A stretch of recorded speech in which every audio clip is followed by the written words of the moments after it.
and welcome to LaRosa Reads. I'm Denise LaRosa, and today I'm going to share my June reading plans. Let's talk books.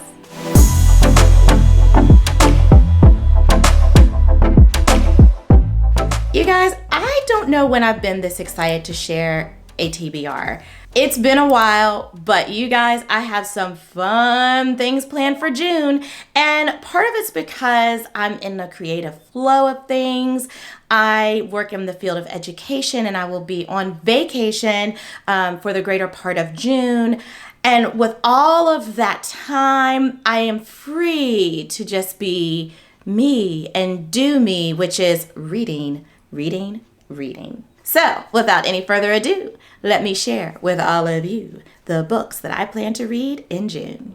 First up are books that were recommended to me by the one, the only, one of my favorites on BookTube, Russell from Ink and Paper Blog. If you are not familiar with his channel, I am definitely encouraging you to check it out. Russell is so soothing, his taste in books is exquisite, and he wants me to read the following two books. First up is The Guncle. This is a book that I purchased in Myrtle Beach last year, about this time last year, almost. And I have not read it yet, but between Russell's recommendation and this June weather, I definitely think now is the time to dive on in. We have an uncle who ends up having to care for his niece and nephew. He is living this lifestyle that is not really typical for a parenting type of vibe, but he is finding his way with his niece and nephew. They love him already. They love visiting him. And so now that they are a family unit, if you will, the adventures begin. The other book that Russell wants me to read in June is also a book that I'm going to be reading for a special project that I have planned for this month, a project that I think you guys are going to love. And that book is titled Brown Girl Dreaming by Jacqueline Woodson. This is a memoir in verse, and I love Jacqueline Woodson. I love memoirs, and I also love books in verse, so I have a feeling this is going to give me all the feels. I think that anything Russell recommends is going to be top-notch, so putting that all together, I know this is going to be quite the read. All right, remember how a few moments ago I said that I have a project planned to unveil with all of you lovelies? Well, a part of that project involves me reading about 6 books, including Brown Girl Dreaming and the following 5. We have Love Radio, where a DJ and a writer fall in love, and they have 2 different personalities that you would think would clash, but you know, opposites attract. And this is also a book that I've wanted to read for quite some time. It's a YA novel. The cover is adorable, and I can't wait to share with you guys what I'm reading it for, but until then, mum's the word.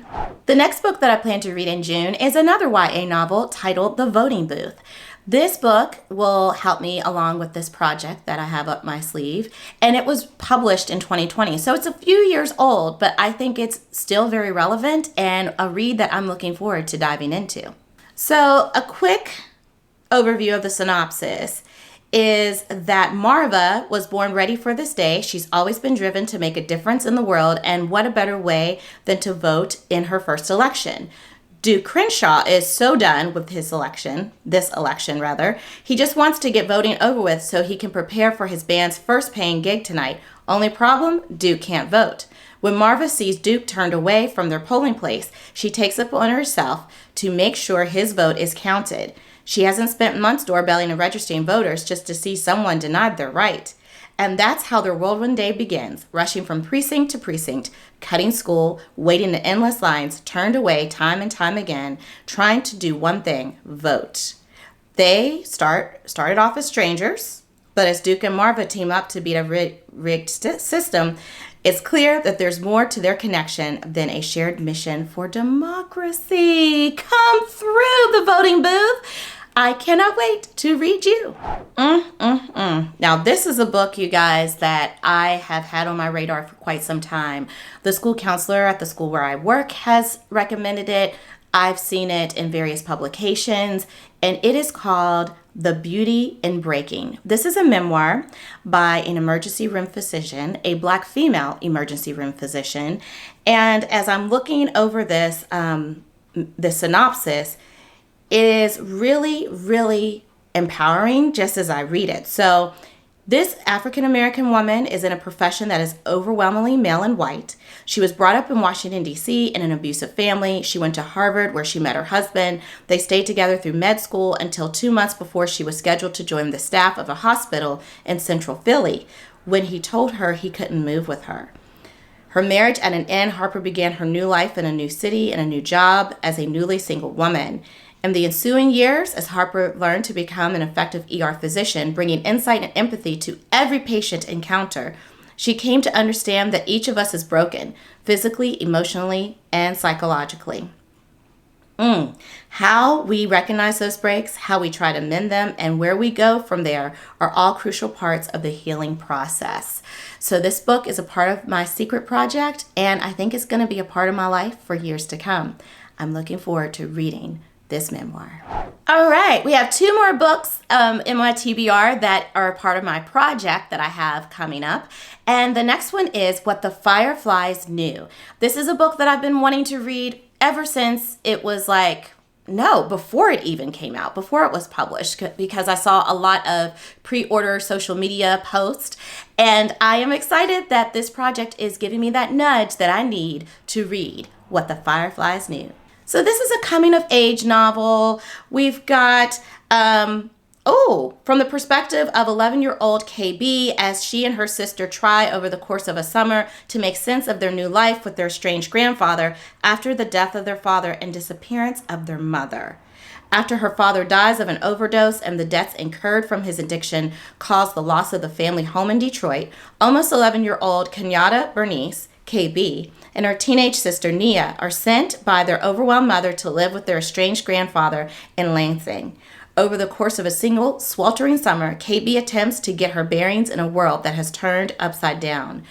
Oh my goodness! This one's already tugging at the heartstrings. I'm looking forward to reading What the Fireflies Knew. All right, now, the final book that I'm reading for a project, but not the final book on my TBR, is Gurl, on womanhood and belonging in the age of Black girl magic. This is a book that I had on my TBR, but forgot that it even existed until I tried to explore this project that I'm getting into. So this is in the vein of Roxane Gay's Bad Feminist and Issa Rae's The Misadventures of Awkward Black Girl, but wholly its own, a provocative, humorous, and at times heartbreaking collection of essays on what it means to be Black, a woman, a mother, and a global citizen in today's ever-changing world. I don't have to say anything else. I don't have to read anything else to know that this book just touched on not 1, not 2, but 3 of my identifiers. I think I'm really going to connect to this one, you guys. So, Gurl, here I come. All right, I'm going to quickly go through the rest of the books that are on my TBR for June, starting with, well, I'm not really starting, but aside from that project, starting with The Bluest Eye by Toni Morrison. This book will fulfill my goal of reading 12 classics by 12 Black authors. I so far am 5 for 5. I've read 1 Black classic novel every month of the year so far, and I hope to keep this thing going. I don't want to dive into the synopsis of this. If you don't know, you need to find out on your own, because this book is such a classic that you should know what the synopsis is. I'm not saying that to sound like academia and bougie, but come on, y'all. I haven't even read this book, and I know what the book's about. So I cannot wait to dive into The Bluest Eye. The next 2 books were purchased at the Greater Pittsburgh Festival of Books. The first one being Inciting Joy by Ross Gay. These are a collection of essays by the author responsible for The Book of Delights. I am looking forward to reading this book as I come out of a school year as an educator and reflect upon that experience, decompress, and get myself centered. And what better way to do that than with this collection of essays? I cannot wait to read Inciting Joy. The other book from the Greater Pittsburgh Festival of Books that I plan on reading in June is Off the Record by Cameron Garrett. This book sounds so good. It is a YA novel, and it's about Josie Wright. She wins a contest to write a celebrity profile for Deep Focus magazine. She's equal parts excited, scared, and ready to dive in. Soon, Josie is jetting off on a multi-city tour, rubbing elbows with celebrities, producers, PR people, and stylists. She even finds herself catching feelings for the subject of her profile, Marius Knetz, I hope. Josie's world is expanding so rapidly, she doesn't know whether she's flying or falling. But when a young actress lets her in on a terrible secret, the answer is clear. She is in over her head. One woman's account leads to another and another. Josie wants to expose the man responsible, but she's reluctant to speak up, unsure if this is her story to tell. Deep. What if she lets down the women who have entrusted her with their stories? What if this ends her writing career before it even begins? There are so many reasons not to go ahead, but if Josie doesn't step up, who will? This makes me wonder if it's connected to the Me Too movement at all. Whatever the case may be, this book definitely sounds intriguing and like a good, solid read. I cannot wait to read Off the Record. All right. 2 more books for my June TBR. The next one being Officer Clemens. Yay! I cannot wait to read this book. I purchased it at Uncle Bobby's in Philly. And I mean, we've got Mr. Rogers. We've got Officer Clemens. If you don't know, you need to go to PBS.